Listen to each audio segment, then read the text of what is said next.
నిల్వలు ఉండడం వల్ల కొనడానికి ముందుకు రాలేదు.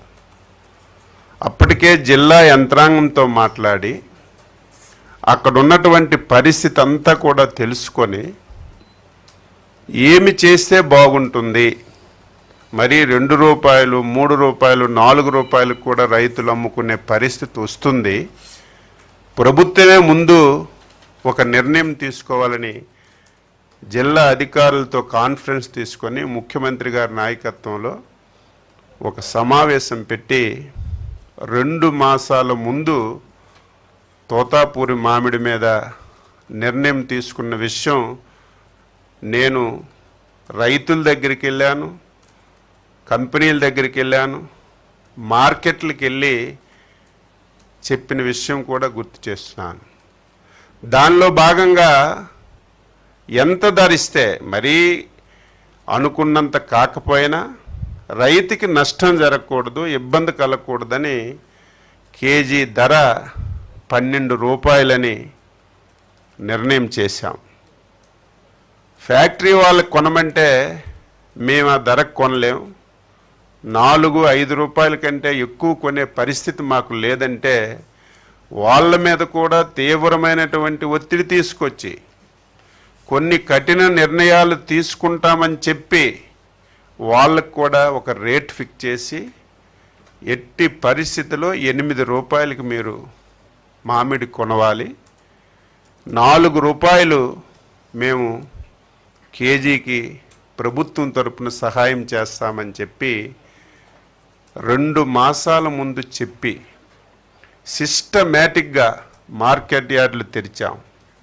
తెరవడమే కాదు, మళ్ళీ డబ్బు కూడా మధ్యవర్తులకి వెళ్ళిపోతుందేమని చెప్పి మనం ఇచ్చిన ప్రతి పైసా నేరుగా రైతుకే వెళ్ళాలని చెప్పి కంప్యూటర్ పెట్టి రైతు ఎన్ని క్వింటాలు తెచ్చాడు, ఆధార్ నెంబరు, బ్యాంకు నెంబరు వివరాలన్నీ కూడా సేకరించి ఈ 50-60 రోజుల నుంచి పర్చేజ్ చేసిన విషయం ఒక్కసారి గుర్తు చేస్తున్నాను.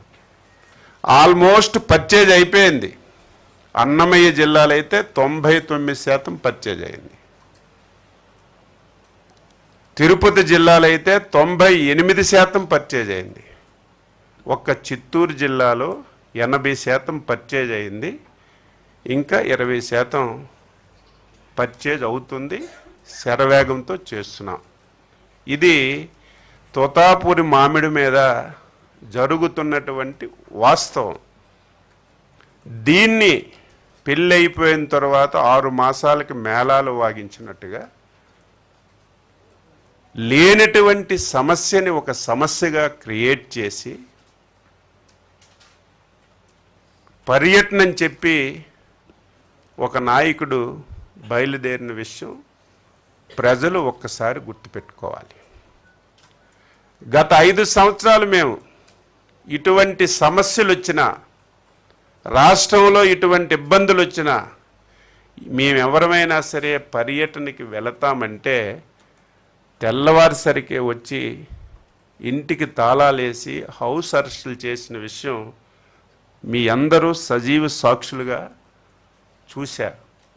మేము ఒక ప్రజాస్వామ్యబద్ధంగా పనిచేస్తున్నాం. నిన్న పర్యటనకు వస్తామంటే పెర్మిషన్స్ ఇస్తామని చెప్పాం. పెర్మిషన్స్ కూడా వాళ్ళు ఒక సినిమా సెట్టింగుల్లో ఒక ప్లాన్డ్గా ఒక ఎమ్మెల్సీ వెళ్తాడు, ఎక్కడ హెలీప్యాడ్ ఉండాలి, ఎంత దూరం మనం ర్యాలీ చేయాలి, ఎంతమందిని ఇక్కడికి మొబలైజ్ చేయాలి, దీనివల్ల రైతు సమస్య పరిష్కరించాలని ఆలోచన కాదు. గుర్తుపెట్టుకోవాలి, ప్రజలు గమనించాలి. ఇదేదో ఇంత సినిమా సెట్టింగ్ పెట్టి ఇంత వ్యవహారం చేసి రైతుకు మేలు చేయాలని చెప్పి ఆలోచనతో వెళ్తే ఇబ్బంది లేదు. కానీ ఒక ప్లాన్డ్గా ఈ రాష్ట్రంలో శాంతి భద్రతల్ని విఘాతం కలిగించాలి. ఈ రాష్ట్రానికి ఎవరూ రాకూడదు, ఎవరూ వచ్చి పెట్టుబడులు పెట్టకూడదు. ఈ రాష్ట్రంలో పాలన సక్రమంగా జరగకూడదని ఏకైక లక్ష్యంగా పెట్టుకునే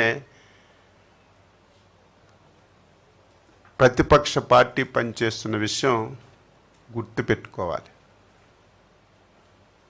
ఒకవేళ పరామర్శకి వెళ్తే నువ్వు చిత్తూరు జిల్లా వెళ్ళావు, బంగారుపాలెం వెళ్ళావు, బంగారుపాలెంలో రైతులందరికీ పిలిచి పలకరించాలి. లేకపోతే ఆ మార్కెట్కి వెళ్ళి మార్కెట్లో ఉన్నటువంటి రైతులతో మాట్లాడి ఏ విధంగా వ్యవహారం జరుగుతుందో అడగాలి.